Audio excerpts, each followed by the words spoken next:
نحمده ونصلي على رسوله الكريم اما بعد فاعوذ بالله من الشيطان الرجيم بسم الله الرحمن الرحيم رب اشرح لي صدري ويسر لي امري واحلل عقدة من لساني يفقهوا قولي فرددناہ الی امہ، ہم پلٹا لائے اس کو اس کی ماں کی طرف۔ اب تاریخی روایات میں آتا ہے کہ موسیٰ علیہ السلام کی والدہ تک پھر یہ خبر پہنچی کہ بچہ دودھ نہیں پی رہا۔ ان کو بلوایا گیا اس بچی کے کہنے پر، وہ آئیں، بچے نے دودھ پی لیا۔ اب فرعون کے اہلکاروں نے کہا کہ تم محل میں آ جاؤ، تو کہنے لگی کہ نہیں، میرا تو خاندان ہے پیچھے، میں یہاں نہیں آ سکتی، یہاں نہیں رہ سکتی۔ تو بالآخر بات یہاں پر طے ہوئی کہ بچے کو اس گھر میں بھیج دیا جائے اور اس عورت کا ماہانہ مقرر کر دیا جائے، حق الخدمت مقرر کیا جائے، اور بچہ شاہی خاندان کا بچہ ہوگا اور اس کی پرورش ایک خاتون اپنے گھر میں کریں گی اور اس کو وہ ساری فیسلٹیز پرووائڈ کی جائیں گی جو اس کا حق بنتا ہے۔ اب آپ دیکھیں اللہ تعالیٰ کے کام، فرددناہ الی امہ، ہم نے لوٹا دیا اس کو اس کی ماں کے پاس۔ بس اتنی دیر کا امتحان تھا۔ آپ دیکھیں کہ یہ جو دنیا کی ہمیں زندگی لمبی لمبی محسوس ہوتی ہے نا، اس میں جو بھی چیز ہمیں چھوڑنی پڑے اللہ کی خاطر، وہ بس اتنی ہی دیر کا امتحان ہوتا ہے۔ کل دنیا سے گئے اور ختم۔ اگر آپ کو خدا نہ خواستہ زندگی کی ہر نعمت سے بھی محروم کر دیا جائے تو بھی اس زندگی کا خاتمہ ہے، اس کے خاتمے کے ساتھ ہی ہر چیز ختم ہو جائے گی، اور پھر تو اللہ کے دربار میں حاضر ہونا ہے، اور پھر تو اس صبر کی جزا ملنا ہے، پھر تو حساب کا دن آنا ہے۔ اس لیے مومن کو کسی بھی چیز کے چھن جانے کا افسوس نہیں ہوتا، اور ایسا افسوس کہ جس کی وجہ سے وہ اپنی ساری زندگی مصیبت میں مبتلا کر لے اور کسی کام کا نہ رہے۔ اسی لیے ہم دیکھتے ہیں کہ ہر دور میں مسلمانوں کے بڑے بڑے رہنماؤں کو، بڑے بڑے مخلص لوگوں کو، اچھے لوگوں کو جیل خانوں میں ڈالا گیا۔ خود حضرت یوسف علیہ السلام کو آپ دیکھیں، لیکن جیل میں بھی بڑی مطمئن زندگی بسر کرتے ہیں، ایک اچھے محسن انسان کی شکل میں رہتے ہیں، ہر نیکی کے موقع کو تلاش کرتے ہیں۔ اب یہاں پر ہم دیکھتے ہیں کہ امتحان ہوا، اور جب ایک بندہ امتحان کی حالت میں ہوتا ہے، اللہ کی خاطر تکلیف اٹھا رہا ہوتا ہے، اللہ کی خاطر قربانی کر رہا ہوتا ہے، تو اللہ تعالیٰ کو اس پر کتنا پیار آتا ہے، وہ اس کا بھی کتنا خیال رکھتا ہے، وہ اس کی بھی کتنی آنکھیں ٹھنڈی کرنا چاہتا ہے، وہ بھی اس کو غم سے نکالنا چاہتا ہے۔ لیکن پہلے آپ اپنے آپ کو ثابت تو کریں کہ آپ اس لائق ہیں کہ آپ پر اللہ کی رحمت اور عنایت ہو۔ ہم چاہتے ہیں کہ کچھ نہ کر کے ہم رحمتوں اور عنایتوں کے مستحق بنے رہیں۔ پہلے کم بھی ہیں اس میں جن کا شکر ابھی تک ادا نہیں کیا۔ کہیں تقر عینها ولا تحزن ولتعلم ان وعد اللہ حق، اور تاکہ وہ جان لے، یعنی یقینی علم ہو جائے اس کو کہ اللہ کا وعدہ سچا ہے، اللہ نے کہا تھا واپس لاؤں گا، دیکھو وہ آ گیا بچہ۔ بعض اوقات یہ وعدے دنیا میں پورے ہو جاتے ہیں، بعض اوقات فوری ہو جاتے ہیں، اور بعض اوقات سال ہر سال بعد ہوتے ہیں۔ حضرت یوسف علیہ السلام کا خواب 40 سال بعد جا کے پورا ہوا تھا۔ ایک مرسل روایت میں آتا ہے کہ اس کاریگر کی مثال جو اپنی بنائی ہوئی چیز میں ثواب اور خیر کی نیت بھی رکھتا ہے، موسیٰ علیہ السلام کی ماں کی طرح ہے، جو اپنے ہی بچے کو دودھ پلاتی ہے اور اس کی اجرت بھی وصول کرتی ہے۔ یعنی موسیٰ علیہ السلام کی ماں جو ہے وہ اپنا بنیادی فریضہ پورا کر رہی ہیں، لیکن ساتھ ہی دنیا میں بھی اس کا اجر پا رہی ہیں۔ تو ایک شخص جو دنیا کا بھی کوئی کام کرتا ہے مگر بہت اچھی نیت کے ساتھ کرتا ہے، بہت اچھے خلوص کے ساتھ کرتا ہے، تو وہ دنیا کا کام تو دنیا میں ہو ہی جاتا ہے، لیکن اس کے ساتھ اس کو آخرت میں بھی صلہ ملتا ہے۔ لیکن عام طور پر جب ہم دنیا کے کام کرتے ہیں تو اس میں کوئی نیت، کوئی ارادہ، کوئی کچھ نہیں رکھتے۔ وَلَكِنَّ أَكْثَرَهُمْ لَا يَعْلَمُونَ، لیکن اکثر ان میں سے علم نہیں رکھتے۔ اکثر لوگوں کو یہ بات بھول جاتی، ان کو یاد نہیں رہتی، ان کو پتہ ہی نہیں ہوتی۔ پہلی بات یہ کہ پتہ ہی نہیں ہوتی، جانتے ہی نہیں ہوتے۔ اصل بات یہ نا کہ انسان بڑی بے خبر چیز ہے، ہمیں نہیں پتا کہ آج ہم جو کر رہے ہیں اس کا نتیجہ کل کیا نکلنے والا ہے، پتہ ہے آپ کو؟ تو ہم میں سے کوئی شخص بالکل غیر معمولی ہو سکتا ہے، غیر اہم ہو سکتا ہے، لیکن اگر وہ چھوٹی سی بھی کوشش کرتا تو اللہ کسی کی کوشش کو ضائع نہیں کرتا۔ شرط یہ ہے کہ ہم کرنے والے تو بنے۔ مشکل ہماری یہ ہے کہ ہم جو چیزیں ہم کو پسند ہوتی ہیں، جو ہمارے مرتبے، مقام، پریسٹیج کے مطابق ہوتی ہیں، جس پہ لوگ ہمیں اپریشیٹ کرتے ہیں، وہ ہم شوق سے کرتے ہیں، جس میں ہمارا کوئی نام بنتا ہے۔ عسیٰ ان تکرہوا شیئا وہو خیر لکم وعسیٰ ان تحبوا شیئا وہو شر لکم۔ ہو سکتا ہے جس چیز کو تم برا سمجھو اسی میں تمہارے لیے خیر ہو، اور جس چیز کو تم پسند کرو اسی میں تمہارے لیے شر کا پہلو ہو۔ فَعَسَىٰ أَن تَكْرَهُوا شَيْئًا وَيَجْعَلَ اللَّهُ فِيهِ خَيْرًا كَثِيرًا۔ ہو سکتا ہے تم کسی چیز کو برا سمجھو اور اللہ اس میں تمہارے لیے خیر کثیر پیدا کر دے۔ لیکن حوالے تو کریں اپنے آپ کو اللہ کے۔ عموماً نیک کام یا اچھائی کے کام جو ہوتے ہیں ان میں چونکہ دنیا میں عمل کرنے میں مشکل پیش آتی ہے نا، اور فوری ریوارڈ نہیں ملتا، انسان ہمت بہت جلدی ہار دیتا ہے، پیچھے ہٹ جاتا ہے۔ کیا ملا ہم کو، کیا حاصل ہوا؟ تھوڑی بہت کوشش کی، ہمارے بندے اور کامیاب نہیں ہوئی، پیچھے ہٹ گئے۔ لیکن عموماً دیکھا گیا کہ دنیا کے لیے کام کرنے والے چھوٹی موٹی کوششوں میں اگر ناکامی ہوتی ہے اور وقتی طور پر کوئی ریوارڈ نہیں بھی ملتا تو لگے رہتے ہیں۔ امیر تیمور کا قصہ کہ چونٹی سے اس نے کس طرح سبق سیکھا، اور کسی اور شخص کے بارے میں بھی آتا ہے کہ اس سے کسی نے پوچھا کہ اگر تمہیں دوبارہ پیدا ہونا پڑے تو کس شکل میں پیدا ہونا چاہو گے، تو اس نے کہا تھا کہ میں چونٹی بننا چاہوں گا، کہ جتنے اچھے طریقے سے وہ کام کرتی، جتنی آرگنائزڈ اور ذہین مخلوق ہے وہ۔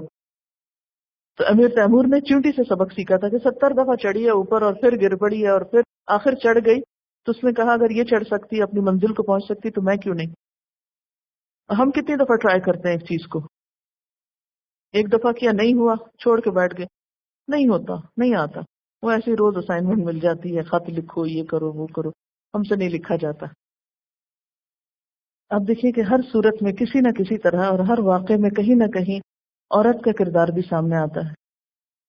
یعنی دین کے کام میں ڈائریکٹلی یا انڈائریکٹلی عورت کی پارٹیسپیشن ہمیشہ رہی ہے۔ اس واقعے میں بھی آپ دیکھیں کہ اللہ تعالیٰ قصے کی ابتدا ایک عورت کے عمل سے کرتا ہے، کہ اس معاملے میں اس کی قربانی کیا تھی، اس نے کیا کیا۔ مردوں میں جیسے حضرت ابراہیم علیہ السلام نے قربانی دی تھی اپنے بیٹے کے لیے، ان کو خواب آیا تھا، اللہ کا حکم ہوا تھا کہ اس کو ذبح کر دو، اور پھر اللہ نے ایک بہترین طریقے سے اس بچے کو بچایا۔ تو یہاں بھی ہم دیکھتے ہیں کہ ایک عورت کو اسی طرح کی آزمائش کا سامنا ہوا۔ وَلَمَّا بَلَغَ أَشُدَّهُ، اور جب وہ پہنچا اپنی جوانی کو، اشد شدید سے، قوت و شدت کی انتہا پہ پہنچنا، کیونکہ بچپن میں انسان کمزور ہوتا ہے، پھر آہستہ آہستہ بڑھتا چلا جاتا ہے۔ تو ایک وقت ایسا آتا ہے کہ جب انسان فل بلوم میں ہوتا ہے، یعنی اس کی ساری صلاحیتیں مکمل ہو جاتی ہیں، جسمانی بھی اور ذہنی بھی، اس وقت کو اشد کہتے ہیں۔ پھر اس کے بعد کچھ عرصے تک رک جاتی ہیں، اور اس کے لیے کچھ عمریں مقرر کی گئی ہیں، لیکن حقیقت یہ کہ یہ ہر علاقے اور ہر ماحول اور کلچر کے اعتبار سے وقت مختلف ہو سکتا ہے۔ لیکن ابن عباس نے یہ کہا ہے کہ 33 سال کی عمر ایسی ہے کہ جب انسان اشد کو پہنچتا ہے، پھر 40 سال تک اس میں ٹھہراؤ آ جاتا ہے، یعنی بڑھتا بھی نہیں اور گھٹتا بھی نہیں۔ پھر 40 سال کے بعد انحطاط شروع ہو جاتا ہے، یعنی بڑھاپے کی طرف قدم رکھتا ہے۔ تو وَلَمَّا بَلَغَ أَشُدَّهُ، جب وہ اپنی بھرپور جوانی کو پہنچے، وَاسْتَوَىٰ، اور پورے ہو گئے، یعنی وہ ٹھہراؤ آ گیا۔ یہ استوا کا ٹائم کون سا ہے؟ 33 سے 40 سال کے بیچ کا، اور پورا ہو گیا، یعنی عقلی اور جسمانی قوتیں مکمل ہو گئیں۔ آتیناہ حکما وعلما، عطا کیا ہم نے اس کو حکم اور علم۔ یہاں پر آپ کو جو حکم اور علم ملا ہے، اس سے مراد بعض نے کہا ہے کہ نبوت ہے، اور بعض نے کہا ہے کہ نہیں، نبوت نہیں، کیونکہ نبوت تو آپ کو مدین سے واپسی پہ ملی تھی۔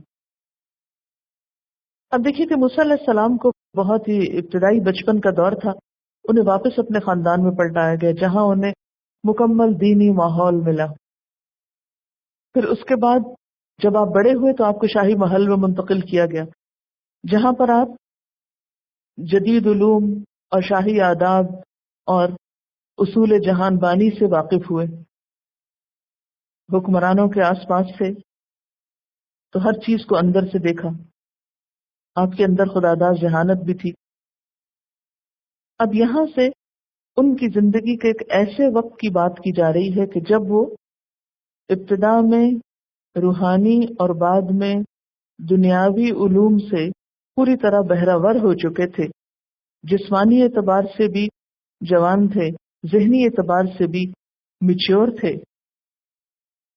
وَكَذَلِكَ نَجْزِي الْمُحْسِنِينَ. تو پھر یہاں پر حکم سے کیا مراد ہے؟ حکمت، دانائی، فہم و فراست، قوت فیصلہ. اور علم سے مراد دینی اور دنیاوی دونوں علوم جیسے سلیمان علیہ السلام کو ملے تھے. اور یاد رکھیے کہ سورۃ القصص جو ہے سورۃ النمل کی مثنیٰ ہے. پیچھے آپ کو بتا چکی ہوں کہ سورتیں بھی جوڑے جوڑے کی شکل میں ہیں. تو القصص کے واقعات اور النمل میں بھی کچھ مماثلت ہے اور مضمون بھی ایک طرح کا ہے. وہاں بھی فرعون کی سرکشی کی بات ہے، پھر اس کے بعد سلیمان علیہ السلام کی عدل کی بات ہے. اور سلیمان علیہ السلام کو بھی وہاں اللہ تعالیٰ نے جو علم دیا تھا اور اس سے مراد بھی دینی اور دنیاوی علوم تھے، اس پر انہوں نے اللہ کا شکر ادا کیا. تو فرمایا کہ وَكَذَلِكَ نَجْزِي الْمُحْسِنِينَ. محسنین کو ہم ایسی ہی جزا دیتے ہیں، اچھے لوگوں کو ہم ایسا ہی بدلہ دیا کرتے ہیں. کس کا؟ ان کے احسان کا، کہ ان کی دنیا ماری نہیں جاتی، دنیا کا حصہ بھی ان کو مل جاتا ہے. وَدَخَلَ الْمَدِينَةَ عَلَى حِينِ غَفْلَةٍ مِّنْ أَهْلِهَا. اور وہ داخل ہوئے کون؟ موسیٰ علیہ السلام. کہاں؟ مدینہ یعنی شہر میں. عَلَى حِينِ غَفْلَةٍ، غفلت کے وقت میں، من أهلها اس کے رہنے والوں کی، یعنی شہر کے لوگ اس وقت آرام کر رہے تھے. ہو سکتا ہے کہ یہ دوپہر کا وقت ہو، اور بعض کے خیال میں یہ صبح کا وقت تھا، یعنی ابھی زندگی کی گہما گہمی شروع نہیں ہوئی تھی. تو اس وقت وہ شہر میں داخل ہوئے. اور شہر سے مراد وہ علاقہ ہے یہاں جہاں پر حکومت کے دفاتر اور ایک خاص قسم کی ایکٹیویٹی ہوتی، جس کو آپ ڈاؤن ٹاؤن کہہ سکتے ہیں. کہا جاتا ہے کہ بنی اسرائیل کی جو آبادی تھی وہ شہر سے باہر کی تھی، ذرا الگ تھی، جیسے عموماً کچی بستیاں ہوتی. اور جو ساری تجارتی، سیاسی، حکومت کی سرگرمیوں کا مرکز تھا وہ شہر تھا، جس کو یہاں المدینہ کہا گیا. کہتے ہیں کہ موسیٰ علیہ السلام جب بڑے ہوئے تو ان کے اندر اپنی قوم کے لیے ایک بہت خیرخواہی کا جذبہ تھا. وہ وقتاً فوقتاً ان کی خیر خبر لیتے، ان کی حمایت کرتے، ان کی مدد کرتے، ان سے ملاقات کرتے. تو ایک دن اسی طرح وہ رات کو مثلاً یا ایک وقت میں اپنے علاقے سے واپس ڈاؤن ٹاؤن کی طرف آ رہے تھے تو کیا ہوا؟ فوجد فیہا رجلین یقتتلان. وہاں پر انہوں نے دیکھا کہ دو لوگ آپس میں جھگڑ رہے ہیں.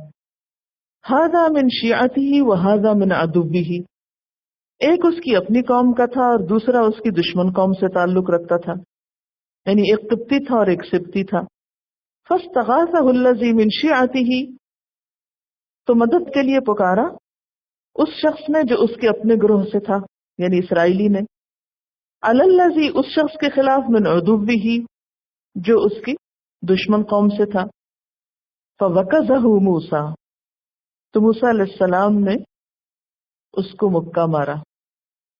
وکزہ خاص طور پہ ہاتھ کو گھونسا بنا کے مارنے کے لیے آتا ہے اور سینے پہ مارنے کے لیے آتا ہے. گھونسے کا یا مکے کا سینے پہ مارا جانا وکزہ کہلاتا ہے، اور پیچھے مارنا لکزہ کہلاتا ہے، لام کے ساتھ، پشت پہ یا گردن پہ. فوکزہ موسیٰ. اب اگر یہ اردو میں ہوتا قرآن پاک تو پھر کیا ہوتا؟ مکہ مارا تو نہ پتہ چلتا پیچھے مارا یا آگے مارا، یا پھر کہنا پڑتا سینے پر مکہ مارا تو کتنا لمبا ہوتا. فوکزہ موسیٰ فقضى علیہ. مار کے اس کا کام تمام کر دیا، پوری کر دی اس پر، یعنی اس کی زندگی. قال ھذا من عمل الشیطان. بولے یہ تو شیطان کا کام ہے. کیونکہ قتل ایک سنگین جرم ہے. اگرچہ یہ قتل خطا تھا، موسیٰ علیہ السلام نے قتل کے ارادے سے گھونسا نہیں مارا تھا، لیکن طاقتور انسان تھے، اور ہو سکتا ہے وہ جو مار کھانے والا ہو وہ بوڑھا ہو یا دل کا مریض ہو، تو پہلے ہی موقع سے وہ پار ہو گیا. بولے ھذا من عمل الشیطان انہ عدو مضل مبین، یقیناً وہ دشمن ہے گمراہ کرنے والا کلم کلا، یعنی جس کی انسان دشمنی بھی واضح ہے اور جو انسان کو گمراہ کرنے کے لیے بھی ہر جتن کرتا ہے اور وہ کسی سے چھپے ہوئے نہیں. قال رب انی ظلمت نفسی، فوراً بول اٹھے یا اللہ میں نے تو اپنے آپ پہ ظلم کر لیا، یہ تو ٹھیک نہیں ہوا.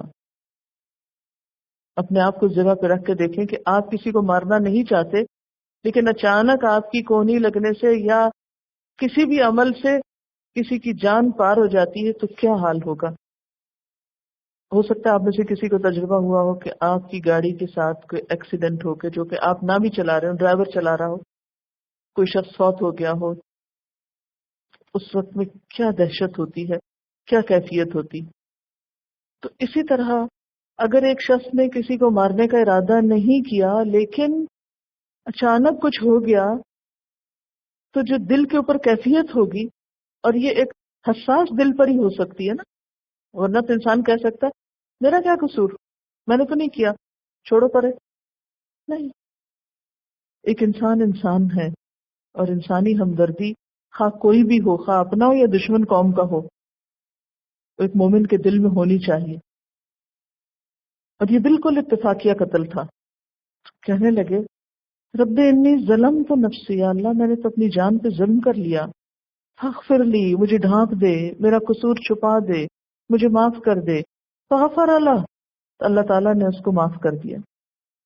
غفرہ کا ایک معنی ڈھانپنا اور چھپانا اور پردہ پوشی کرنا بھی ہوتا ہے نا.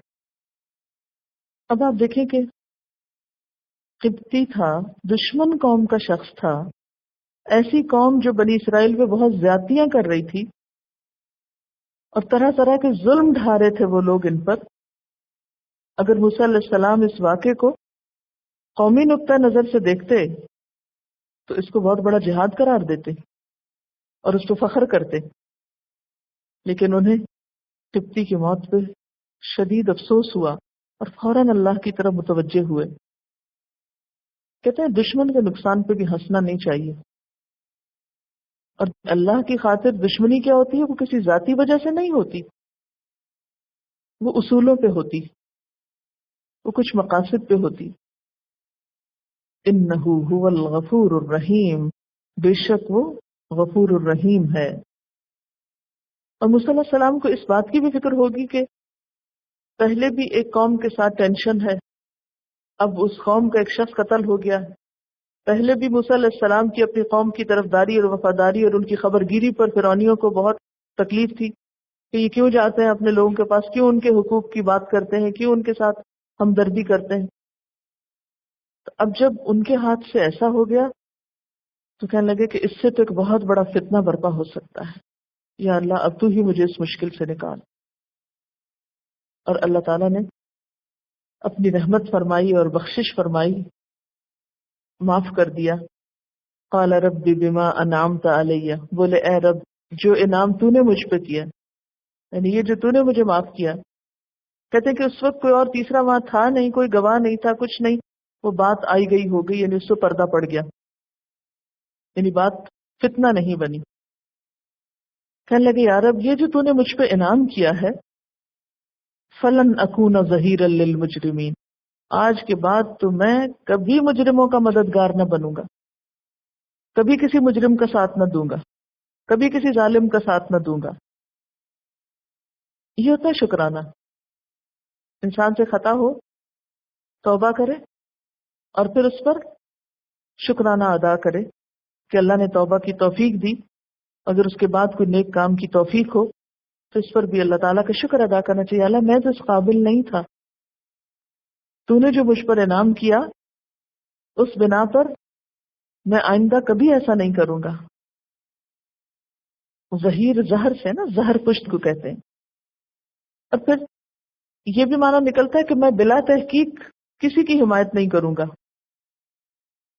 فأصبح فی المدینۃ خائفا، دوسرے روز یا اس کے بعد، یعنی یہاں پر دوسرے دن یا دوسرے روز کی بات آگے سے پتہ چلی بالامس سے. تو دوسرے روز کیا ہوا کہ وہ ڈرتے ڈرتے شہر کی طرف گئے. پھر مدینہ سے مراد وہی علاقہ جہاں پر فرعونی اور ان کا کاروبار حکومت تھا. اس علاقے میں صبح سویرے نکلے اور خوف زدہ تھے کچھ. یہ ترقب، خبر لیتے ہوئے. ترقب کس کو کہتے ہیں؟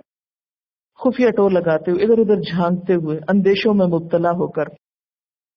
فَإِذَا الَّذِي اسْتَنصَرَهُ بِالْأَمْسِ يَسْتَصْرِخُ، تو کیا دیکھتے ہیں کہ جس شخص نے ان سے کل مدد مانگی تھی وہ آج بھی چیخ رہا ہے. تو موسیٰ علیہ السلام جا رہے تھے اندیشے کے ساتھ کہ کہیں کسی کو پتہ تو نہیں چلا، خبر رکھتے ہوئے، ادھر ادھر بھانپتے ہوئے.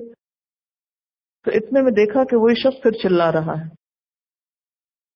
قال له موسیٰ، اس کو موسیٰ علیہ السلام نے کہا، انک لغوی مبین، یقیناً تو کھلم کھلا بہکا ہوا انسان، تو بہت ہی بہکا ہوا شخص. یعنی موسیٰ علیہ السلام نے اس شخص کو ڈانٹا. کس کو؟ جس نے کل مدد مانگی تھی اور اس کی وجہ سے موسیٰ علیہ السلام اس کے مخالف کو قتل کر بیٹھے تھے. کہ تو کل بھی لڑ رہا تھا اور آج بھی لڑ رہا ہے، تو ہے ہی کوئی جھگڑالو شخص. کیونکہ موسیٰ علیہ السلام کو تو کل کا واقعہ بھی نہیں بھولا تھا، اس پر رنجیدہ تھے، غمگین تھے. کہا کہ تم بہکے ہوئے شخص لگتے ہو، ہر روز کسی سے الجھتے ہو، لڑتے ہو. فلما اراد ان یبطش، پھر جب اس نے ارادہ کیا، کس نے؟ موسیٰ علیہ السلام نے، ان یبطش، کہ پکڑ لے، بالذی، اس کو، ہوا عدو لہما، جو ان دونوں کا دشمن تھا. یعنی موسیٰ علیہ السلام نے آگے بڑھ کر انہیں چھڑانا چاہا. یہ جھگڑ رہے تھے تو دشمن کو ہٹانا چاہا پکڑ کے. آج بکا نہیں مار رہے تھے، چھڑانا چاہتے تھے تاکہ جھگڑا ختم ہو. تو اس پر کیا ہوا؟ قال یا موسیٰ، وہ اسرائیلی جو تھا وہ بول اٹھا، کیونکہ وہ ڈر رہا تھا کہ یہ جو بھی مجھے ڈانٹ پڑی ہے تو اب آج مجھے ماریں گے. قال یا موسیٰ اتريد ان تقتلنی، موسیٰ تم چاہتے ہو کہ مجھے مار ڈالو، کما قتلت نفسا بالامس، جیسے تم نے کل ایک شخص کو مار ڈالا. اب اس بات سے راز کھل گیا. وہ جس بات پہ اللہ نے پردہ ڈال دیا تھا، کسی کو خبر نہیں ہوئی، آج ایک عجیب طریقے سے وہی راز کھل گیا اور بات سامنے آ گئی. کیونکہ اسرائیلی سمجھا کہ موسیٰ علیہ السلام اسے پکڑنے لگے ہیں. جو ہی آگے بڑھے تو اسرائیلی ڈر گیا. اس نے موسیٰ علیہ السلام کو ملامت شروع کر دی، کیونکہ اس کو ناراضگی یہ تھی کہ مجھے کیوں غوی مبین کہا گیا. ان ترید الا ان تکون جبارا فی الارض، تم تو زمین میں جبار بن کے رہنا چاہتے ہو. وما ترید ان تکون من المصلحین، ویسے تو بڑے دعوے کرتے ہو کہ مصلح ہو، لیکن تم مصلح بن کے نہیں رہنا چاہتے، اصلاح نہیں کرنا چاہتے. اور جبار کس کو کہتے ہیں؟ مطلق العنان، قابو سے باہر شخص کو. یعنی ایک طرح سے موسیٰ علیہ السلام پہ چوٹیں کر رہا ہے کہ ہم تو یہ گمان کر رہے تھے کہ تم اس ملک کی اصلاح چاہتے ہو، لیکن تم تو ایک بے قابو انسان ہو اور بڑے جبار شخص ہو. اب اس سے کیا پتہ چلتا ہے؟ ایک غلام قوم کا کردار.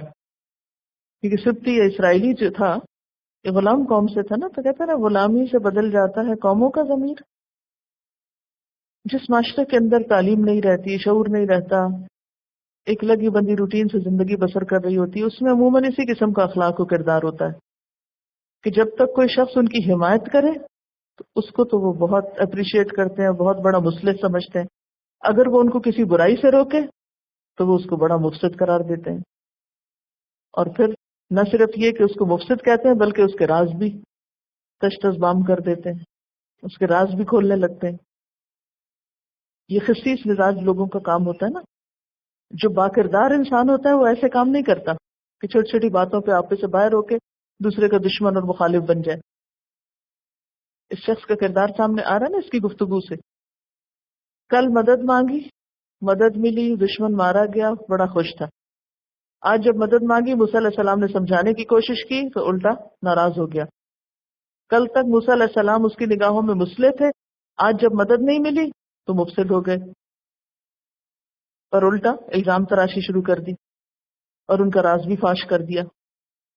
وَجَاءَ رَجُلٌ مِّنْ أَقْصَى الْمَدِينَةِ يَسْعَىٰ، اور آیا ایک شخص شہر کے دور دراز حصے سے دوڑتا ہوا.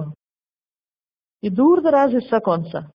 وہ جگہ جہاں فرعون کا محل اور دارالحکومت تھا، یعنی خاص محل یا خاص جگہ تھی فرعون کی، اور وہ دریا کے کنارے لگتی ہے نا، کیونکہ دریا کے کنارے ہی تو وہ موسیٰ علیہ السلام پہنچے تھے. عام طور پر کیا ہوتا ہے کہ جو محلات ہوتے ہیں یا ایسے مقامات ہوتے ہیں وہ شہر سے بھی ذرا پھر ہٹ کے بنائے جاتے ہیں. وجاء رجل، اور ایک شخص ہے. کون تھا یہ شخص؟ یہ قرآن سے نہیں پتہ چلتا کون، لیکن بہرحال یہ شخص موسیٰ علیہ السلام کا کوئی خیر خواہ معلوم ہوتا ہے. یسعیٰ، دوڑتا ہوا آیا. قال یا موسیٰ، بولا اے موسیٰ، ان الملأ یأتمرون بک، بے شک سردار تیرے بارے میں مشورے کر رہے ہیں. لیقتلوک، کہ تجھے قتل کر دیں. فاخرج، نکل جا. انی لک من الناصحین، میں تیرا خیر خواہ ہوں. اب کل تک جو قتل معمہ تھا، آج جو ہی اسرائیلی نے اس کا راز کھول دیا تو بات فرعون کے دربار تک بھی پہنچ گئی. اب پہلے جو انہیں غلط فہمیاں تھیں موسیٰ علیہ السلام کے بارے میں، اب وہ یقین میں بدل گئی کہ یہ تو گھر میں دشمن ہے، اس کو تو ٹھکانے لگایا جائے. تو انہوں نے باہمی مشورے شروع کر دیے کہ اب موسیٰ علیہ السلام کو کس طرح پکڑا جائے، کیسے مارا جائے، کیا کیا جائے. انہی مشورے کرنے والوں میں ایک شخص جس کی دلی ہمدردیاں موسیٰ علیہ السلام سے تھیں، جو ہی وہ محفل برخاست ہوئی وہ سیدھا موسیٰ علیہ السلام کی تلاش میں دوڑا. اب یہ کس نے اس کے دل میں ڈالا تھا کہ جاؤ موسیٰ کو بتاؤ؟ یہ کون انتظام کر رہا ہے؟ اللہ تعالیٰ خود کر رہے ہیں. تو بات تو وہی ہوئی نا کہ جب اس نے حفاظت کرنی ہے آپ کی تو وہ آپ کو خبر بھی پہنچا دے گا، وہ آپ کو سمجھ بھی دے دے گا حفاظت کی. اور اگر اس کے ہاں نہیں لکھی تو آپ جتنی مرضی تدبیریں کر لیں، کہیں نہ کہیں پکڑے جائیں. تو درباریوں میں سے جو شخص موسیٰ علیہ السلام کا بہت خیر خواہ تھا بھاگتا ہوا ہے. یسعیٰ قال یا موسیٰ ان الملأ یأتمرون بک لیقتلوک فاخرج انی لک من الناصحین. فخرج منها، تو موسیٰ علیہ السلام بھی فوراً نکلے، خائفاً، ڈرتے ہوئے، یترقب، خفیہ ٹو لگاتے ہوئے، یعنی چھپتے چھپاتے. اچھا، یہ چھپتے چھپاتے اور بھانپتے ہوئے اور بہت محتاط طریقے سے کیوں نکل رہے ہیں، اور قرآن خاص طور پر اس کا کیوں ذکر کر رہا ہے؟ تاکہ توکل اور تدبیر میں فرق کو واضح کیا جائے. توکل اور تدبیر کا ساتھ کیا ہے اور ان دونوں میں کیا مماثلت ہے، یا ان دونوں کے درمیان کیا تعلق ہے، اس کو بھی واضح کیا جائے. پھر آپ دیکھیں موسیٰ علیہ السلام اللہ تعالیٰ کو پکارتے ہیں. قال رب نجنی من القوم الظالمین، کہتے ہیں یا اللہ مجھے ظالم قوم سے بچا لینا. اب موسیٰ علیہ السلام کا تعلق باللہ ہر جگہ آپ کو نظر آئے گا، ہر مشکل میں اللہ کو پکارتے ہیں. اب آپ دیکھیں کہ موسیٰ علیہ السلام تو گھر سے ایسے ہی نکلے تھے، کوئی پلاننگ نہیں تھی کہیں جانے کی، نہ کوئی چیزیں اٹھا کے لائے ہوں گے، نہ کوئی کھانا، نہ کوئی اور چیز. اب اچانک ان کو مصر چھوڑنا پڑ گیا، یہ بھی نہیں پتا جانا کہاں ہے، کرنا کیا. کبھی کبھی انسان کی زندگی میں ایسے ہی واقعات پیش آ جاتے ہیں، آپ کو نہیں پتا ہوتا کل آپ نے کیا کرنا ہے، کہاں جانا ہے، اور اس سے کیا ہونے والا ہے. آپ نکلتے ہیں ایک کام کو اور آگے ہو جاتا ہے کچھ اور. وآخر دعوانا ان الحمد للہ رب العالمین. سبحانک اللہم وبحمدک نشہد ان لا الہ الا انت نستغفرک ونتوب الیک. السلام علیکم ورحمۃ اللہ وبرکاتہ.